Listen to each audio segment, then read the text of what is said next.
Perkenalkan, nama saya Batalhan dari 10-2. Perkenalkan, nama saya Etiani. Perkenalkan, saya Gaida Rumanisa. Perkenalkan, nama saya Irfan Satoputra. Perkenalkan, nama saya Rifa Milia. Perkenalkan, nama saya Rizky Putra Perdana.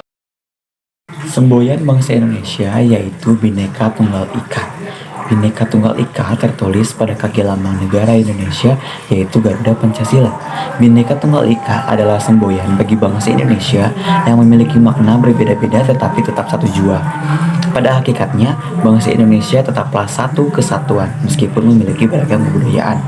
Makna tersebut terlihat dari negara Indonesia yang merupakan negara yang memiliki banyak suku bangsa, agama, bahasa, ras, budaya, dan lain sebagainya. Identitas dan Pancasila. Identitas adalah sinonim dari jati diri. Dalam Kamus Besar Bahasa Indonesia atau KBBI, jati diri diartikan sebagai keadaan atau ciri khusus seseorang. Identitas itu ada dua macam, yaitu yang pertama identitas individu dan yang kedua identitas kelompok. Identitas individu yang artinya identitas yang dimiliki oleh seorang individu, sedangkan identitas kelompok artinya identitas yang dimiliki oleh kumpulan individu di mana memiliki ciri yang sama, biasanya bisa disebut ras atau golongan. Baik identitas individu maupun kelompok, keduanya bisa didapat secara alamiah dan terbentuk secara sosial. Lalu apa hubungannya identitas dengan Pancasila? Negeri kita adalah negeri yang penuh dan keberagaman, seperti keberagaman adat, keberagaman suku, keberagaman bahasa, dan keberagaman lainnya. Keberagaman tersebut adalah identitas kita. Semua keberagaman itu disatukan melalui Pancasila, di mana Pancasila ini sangat menghargai keberagaman yang ada di negeri kita, yaitu negeri Indonesia. Pancasila sendiri muncul dari tradisi masyarakat yang sudah ada sejak dahulu kala. Muhammad Hatta mengatakan bahwa Pancasila bukan hanya untuk diucap di bibir saja, melainkan juga diamalkan dalam perbuatan sehari-hari. Mengenali dan menyadari keragaman identitas. Seperti yang kita ketahui, manusia adalah makhluk sosial yang artinya pasti membutuhkan orang lain dalam menjalani kehidupannya. Oleh karena itu, interaksi pada setiap manusia pasti akan terjadi. Tahukah kalian apa itu interaksi? Interaksi adalah hubungan timbal balik antar individu dengan kelompok, atau kelompok dengan kelompok. Maka, dari interaksi tersebut, tentu saja kita akan saling mengenal satu sama lain.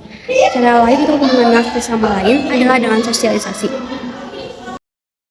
Sosialisasi adalah penanaman atau penyebaran, diseminasi, adat, nilai, cara pandang, atau pemahaman yang dilakukan oleh satu generasi kepada generasi berikutnya. dalam sebuah masyarakat.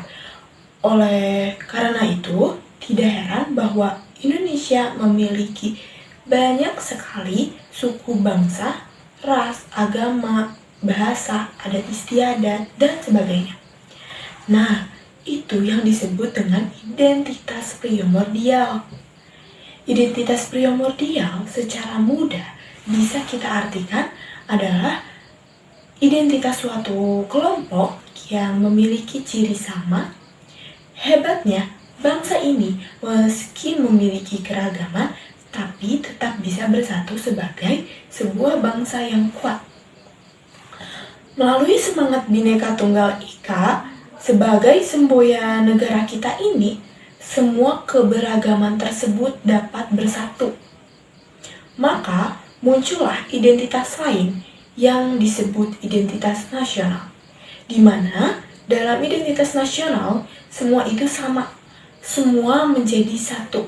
Sebagai bangsa Indonesia, identitas nasional itu tidak akan pernah terwujud jika tidak adanya sikap saling menghargai dan menghormati satu sama lain. Jadi, jangan pernah merendahkan orang lain yang berbeda dengan kita ya. Kolaborasi antar budaya di Indonesia. Dalam perjalanan ini, menyatukan seluruh keberagaman dan kebudayaan yang ada di Indonesia adalah hal yang tidak mudah.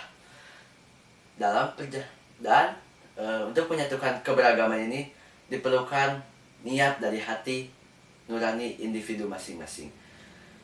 Dari beberapa keberagaman yang banyak ini masih terdapat banyak konflik, kekerasan yang terjadi di Indonesia. Contohnya seperti pada kasus Ahmadiyah, kasus Sampit, kerusuhan Mei pada tahun 1998, dan ada kasus Poso. Ini disebut dengan namanya diskriminatif. Solusinya sudah sangat jelas dengan adanya sikap toleransi antara sesama sudah cukup meredam sikap diskriminatif ini.